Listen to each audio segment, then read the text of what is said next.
Nós estamos de volta ao vivo com o Jornal Diário da Manhã, aqui pela Rádio Diário 95,7, também pela live do d24am.com e a partir de agora também pela TV Record News Manaus. Informação para você crescer.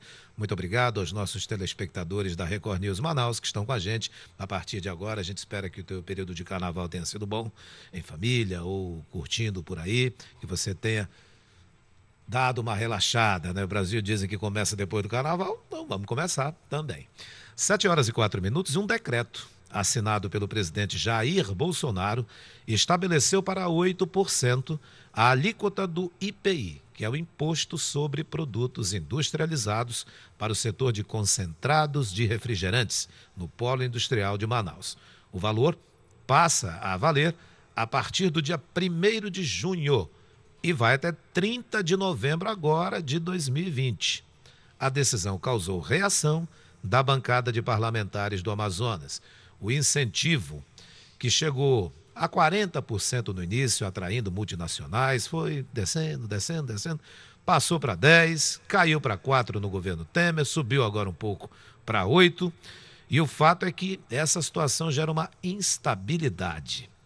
A gente conversa sobre esse assunto com o economista, deputado estadual, Serafim Corrêa, que está conosco aqui, a quem nós agradecemos. Muito obrigado pela presença do senhor. Eu é que agradeço e cumprimento a todos os telespectadores da Record News e também os ouvintes da Rádio Diário.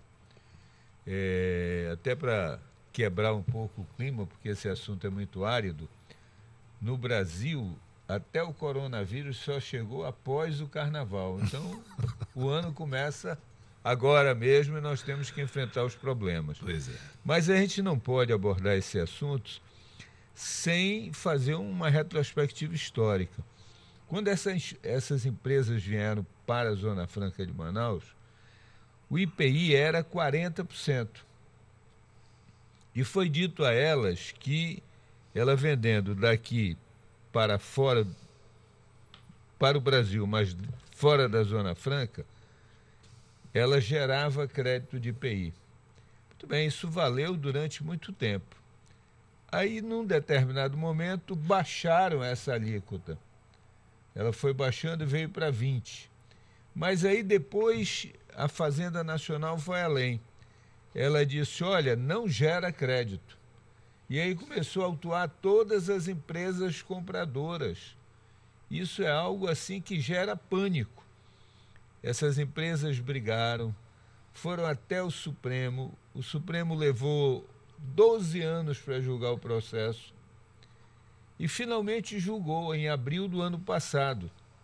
E a Zona Franca de Manaus ganhou.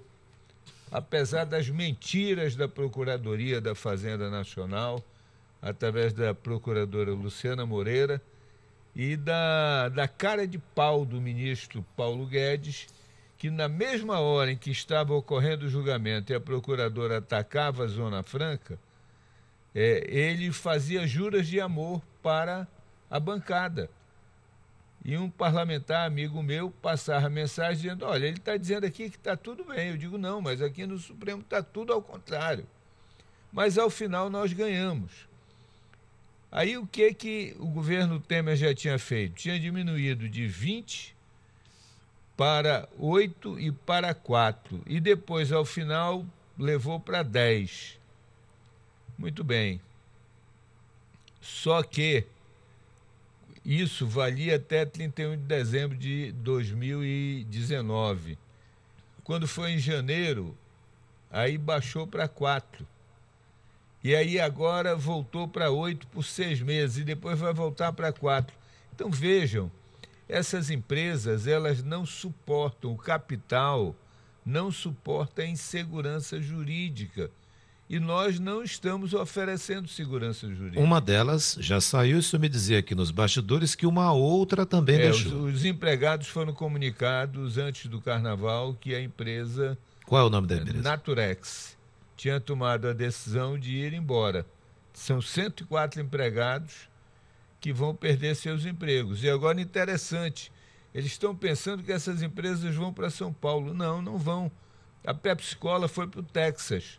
A Naturex eu não sei para onde vai, mas pode ir para a Argentina, pode ir para o Paraguai, para o Uruguai, pode ir para países vizinhos nossos. Agora, alguns economistas, como o Orígenes Martins, eles entendem que, aspas, é preciso mais informação e menos alarmismo sobre o decreto do IPI dos concentrados, esse atual do presidente Bolsonaro.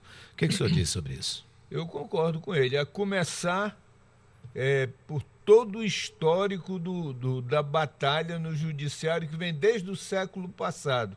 Nós estamos em 2020 e essa batalha já aconteceu em 1998, nós ganhamos e a Fazenda continuou brigando, quer dizer, 22 anos depois dela ter perdido, ela continuou fazendo confusão. Agora imagina isso na cabeça de um japonês, de um chinês, de um finlandês, de um americano.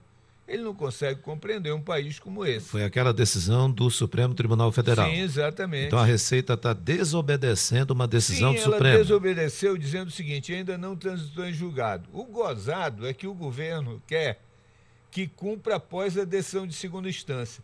Ele arrasta uma decisão por 20 anos e depois dele perder, ele entra com embargos de declaração para não transitar em julgado.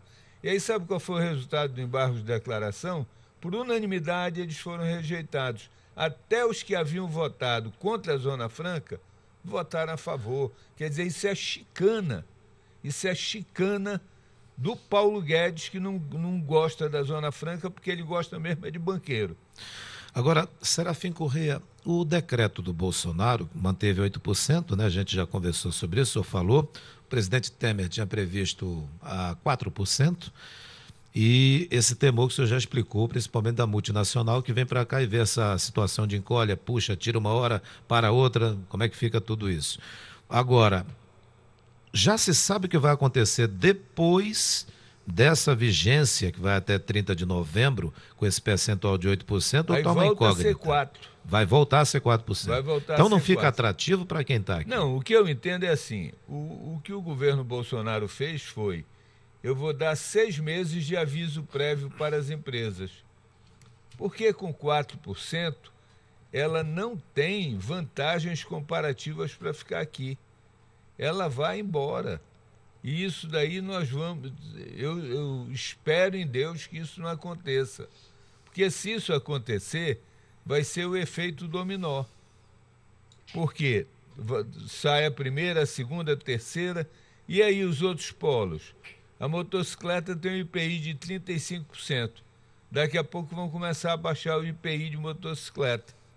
Então, isso nós estamos indo numa rota muito ruim. E só para dar um número que cala, que eles não dizem nada a respeito disso. O professor Samuel Benchimol, de saudosa memória, ele disse uma frase muito curta. A frase que ele disse foi o seguinte: a Zona Franca de Manaus não é um paraíso fiscal. A Zona Franca de Manaus é o paraíso do fisco. Eu levantei, esses dados estão disponíveis na internet.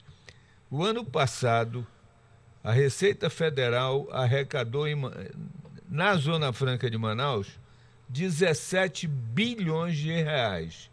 E o governo federal devolveu para cá, nas mais variadas formas, 7 bilhões. Ou seja, eles tiraram daqui 10 bilhões de reais. Isso só no ano passado. Só no ano passado.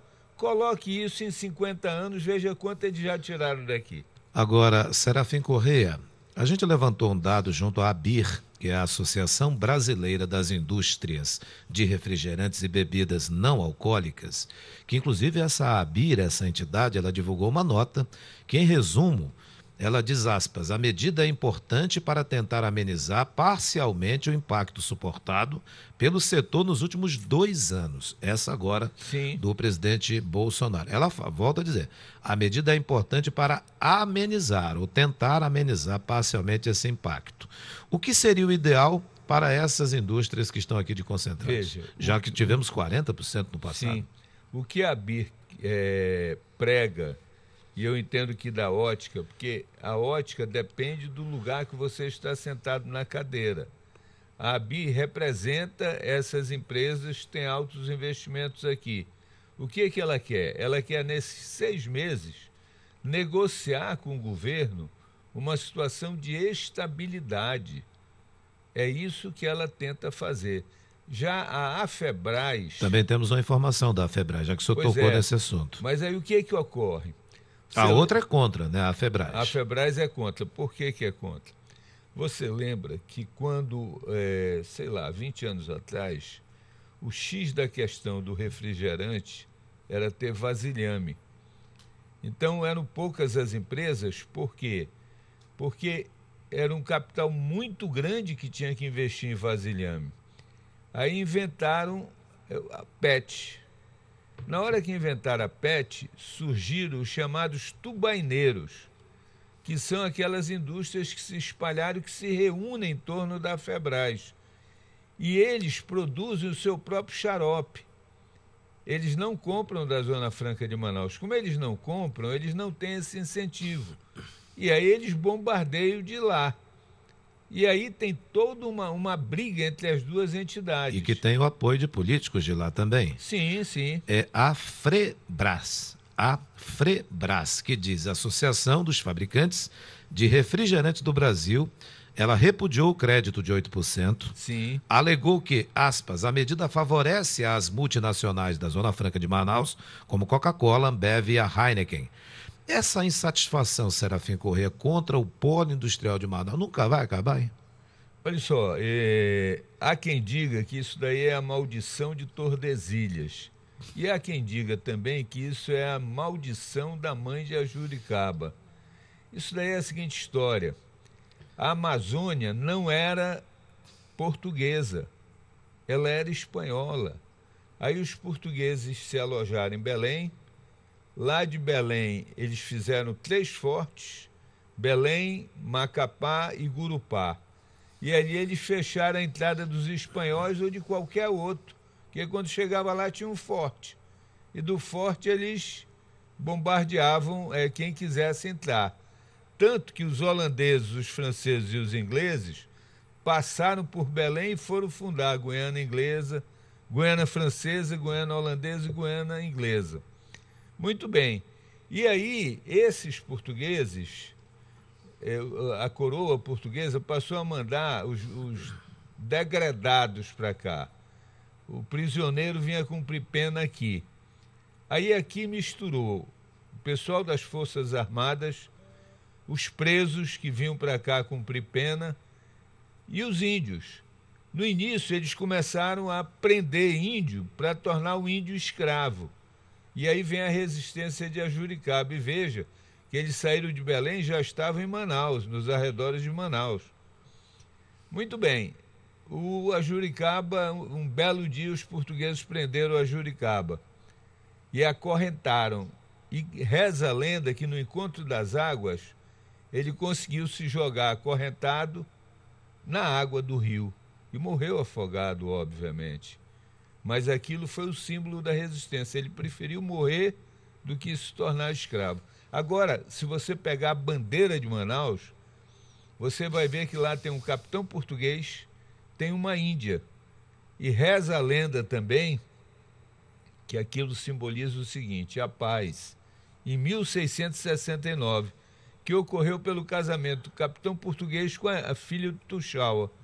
E aí surgiu a nossa civilização, que somos todos nós, nascidos ou não aqui. Então, desde aquela linha imaginária do chamado Tratado de Tordesilhas, onde terras a serem descobertas à esquerda pertenceria a um reino, vamos supor, Espanha, e a todas as outras terras a serem descobertas ainda à direita dessa linha imaginária pertenceriam a Portugal. Pois é, por isso que o senhor citou essa questão de Tordesilhas, da maldição de Tordesilhas. Que foi a maldição dos espanhóis em relação aos portugueses, porque os portugueses passaram os espanhóis para trás. Se você pegar o Tratado de Tordesilhas, nós entramos com tudo na Amazônia. Tanto que o único país com língua portuguesa aqui nessa área somos nós. Ainda tem um complicador. É que no final do século XIX, nós, amazonenses, invadimos a Bolívia e anexamos o Acre. O que é hoje o Acre, né? O que é hoje o Acre. O Acre era boliviano e nós fomos lá e anexamos. Nós tomamos dos bolivianos. Agora, Serafim, o setor de bebidas não alcoólicas, ele de fato vem sofrendo com essas mudanças todas nas regras, que não são de hoje, né? Os investimentos, eles, em algumas delas, continuam sendo feitos. Quer dizer, há essa interrogação dessas empresas sobre o futuro, mas elas continuam fazendo investimentos. Qual a explicação? Não, em termos, os grandes investimentos estão parados. O que eles estão fazendo são pequenas adequações. As grandes estão com o pé no freio. E eles dependem da posição do governo brasileiro. Porque o que eles esperavam do atual governo era uma coisa. O que está acontecendo é outra completamente diferente. O governo Bolsonaro não cumpriu com a palavra, então? Não, o governo Bolsonaro acenou que adotaria uma política liberal com a simplificação do modelo tributário, com a segurança jurídica, e nada disso tem acontecido. Ao contrário, tem sido tudo muito diferente. O problema é o Bolsonaro ou é o Paulo Guedes? Não, é porque o Bolsonaro não entende nada de economia, sejamos francos. Mas ele já deixou isso claro, né? Pois é, e ele próprio diz. Aí ele diz, olha, o meu posto Ipiranga é o Paulo Guedes. Aí o Paulo Guedes, e aí eu quero voltar, a vantagem de você ser velho é que você conhece um pouquinho a história mais recente. Há 30 anos atrás, o Paulo Guedes veio a Manaus na campanha presidencial que deu o segundo turno Collor e Lula. Ele era assessor do AFIF. Aí ele fez um discurso para o AFIF ler numa reunião com empresários. Nesse discurso ele detonava a Zona Franca de Manaus. E o AFIF não tinha visto antes, né? Não esse tinha discurso. visto, Eu ouvi o senhor falando sobre isso uma outra vez. Ele leu, e aí o Paulo Guedes colocou o AFIF na maior... roubada, né? Roubada, né? Isso foi na casa de um empresário que era AFIF até a alma e que ficou muito indignado com aquilo que aconteceu. Agora, Serafim Corrêa, os políticos de São Paulo, principalmente do Sudeste, como uma regra geral, eles não param de atacar a Zona Franca de Manaus. Eles não aceitam, não concordam com os incentivos que aqui tem e que a Constituição ampara. Recentemente, a Assembleia Legislativa do Estado de São Paulo recebeu uma proposta do deputado Itamar Borges, ele é afiliado ao MDB, para que a casa apele ao presidente pelo fim. Aí já não é redução, não, é pelo fim mesmo. É de zero. É de zero, completo zero, pelo fim do que eles, esses parlamentares de São Paulo, chamam de regalias fiscais da Zona Franca de Manaus. Fecha aspas. Temos regalias aqui? Não, não temos. Como disse o professor Samuel Benchimol, a Zona Franca de Manaus não é um paraíso fiscal, é o paraíso do fisco. O ano passado nós mandamos 10 bilhões de reais para o governo federal. Agora, Patrick, você sabe qual foi a maior obra do governo federal? Não é governo Bolsonaro, Temer, Dilma, não importa, seja quem for. Nos últimos 5 anos, você pode me dizer uma aqui obra no do Amazonas? governo federal? Em Manaus. Em Manaus? Nem no Amazonas. Eu não vou dizer uma obra, eu vou dizer que o que eu lembre aqui na capital foi o CBA, que para sair do papel demorou um bom tempo. O CBA é do governo Fernando Henrique. Ah, você fala do atual governo? Dos últimos 5 anos. Algumas obras de recapeamento em alguns pontos, em algumas estradas. Não, agora, obras em Manaus aonde? do governo federal, nenhuma. Eu não vejo nenhuma. Tem uma. Qual é? A mais importante obra do governo federal na Zona Franca de Manaus e no Amazonas foi a construção do novo prédio da Receita Federal. Essa aí é a grande obra. Melhor. Essa é a grande obra. Muito então bem. Vamos deixar de graça. O que eles querem é tirar as nossas riquezas naturais e todos os anos levarem 10 bilhões e darem aquela que eles ainda são os coitadinhos. Eu fui nesse prédio da Receita Federal no Distrito, eu estou lembrando onde é que o senhor está dizendo, é na região do Distrito Industrial. Exatamente. E é um prédio enorme, de fato, bem organizado. Eu estive lá ano passado lá e não lembrava dessa obra. Ou seja, o senhor está afirmando então que a única obra do governo dos últimos 5 anos, que mas pega... Cabe ao Bolsonaro isso? Não, deputado? eu estou tratando de governo federal, porque isso é desde todo sempre. Nós nunca tivemos sossego. Aí tem coisas do tipo, A borracha, a primeira fase áurea da borracha, todas as cambiais foram para financiar o Parque Industrial de São Paulo. Muito bem. Na segunda fase áurea da borracha, que foi na época da guerra, vieram 80 mil cearenses, morreram 40 mil de malária nos seringais, e os investimentos do acordo de Washington, assinado pelo Getúlio com Roosevelt, foram investimentos no Sudeste. Foi mais uma vez financiados pelo Amazonas. Pela Amazônia como um todo. Hoje, o que é que eles fazem? Tem duas coisas aqui muito, muito interessantes para a gente lembrar. O Pará é o maior exportador brasileiro, sabe de quê? De minério. Aí eles fizeram a Lei Candi. O que é a lei? Quem é o Candi? O Candi é um paulista, da Avenida Paulista. O que é que diz essa lei? Que o minério in natura ou qualquer coisa in natura, como a carne, como a soja, etc., não pagam ICMS. Antes pagavam. Aí o que ocorre? Nós estamos exportando, o Pará não fica com ICMS e gera cambiais para São Paulo importar, porque São Paulo tem um déficit enorme na balança comercial. Outro exemplo, o ICMS sobre energia, petróleo. São Paulo consome mais energia do que tem, do que produz, e São Paulo não tem petróleo. Aí o que ocorre? Toda a regra do ICMS é pagar na origem e no destino. Para a energia e para o petróleo, não. Aí aqui na Amazônia eles fizeram 4 grandes hidrelétricas: Tucuruí, Belo Monte, Santo Antônio e Jirau, para produzir energia para quem? Para São Paulo.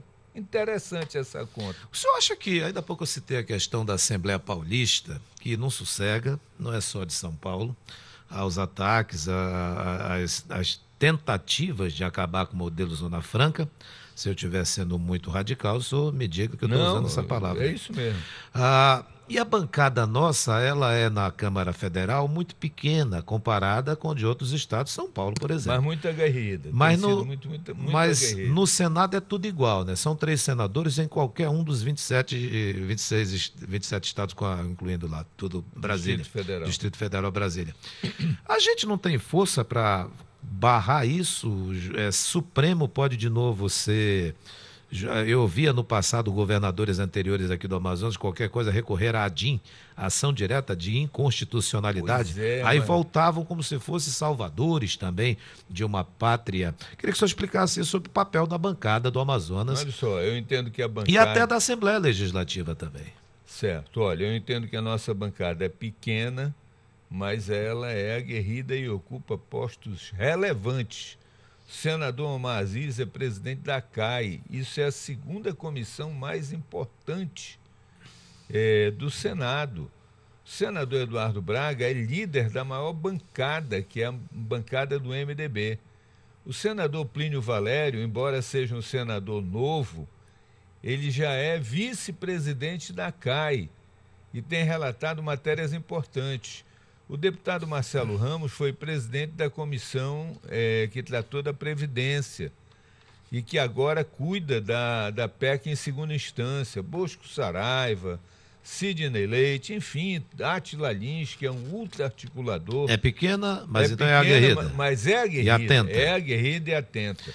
Deputado estadual, economista, ex-prefeito da capital amazonense, Serafim Corrêa, muito obrigado, viu, Eu é que lhe agradeço, fico sempre à disposição. Pela vinda do senhor. E parabenizo, entendo que você está fazendo um bom jornalismo. Nós temos que debater mais. Sim, debater mais. O senhor já está convidado para proximamente a gente voltar. Não, perfeito. Eu gostei da sua frase que o senhor disse. O Brasil é tão diferente, eu até anotei aqui. O senhor falou uma frase que eu achei muito interessante quando o senhor disse assim... E até o coronavírus só começa depois do carnaval. No Brasil, até o coronavírus chega após o carnaval. Dito aqui pelo Serafim Corrêa. Obrigado, Serafim Corrêa, pela participação. Muito obrigado, Patrick. Um abraço em todos, no Patriarca Batará, isso aí. Na Dona Val, no Ciro, em todos os meus amigos aqui do Diário. É isso aí, vamos que vamos. O Brasil agora tem que andar para frente, né? Claro.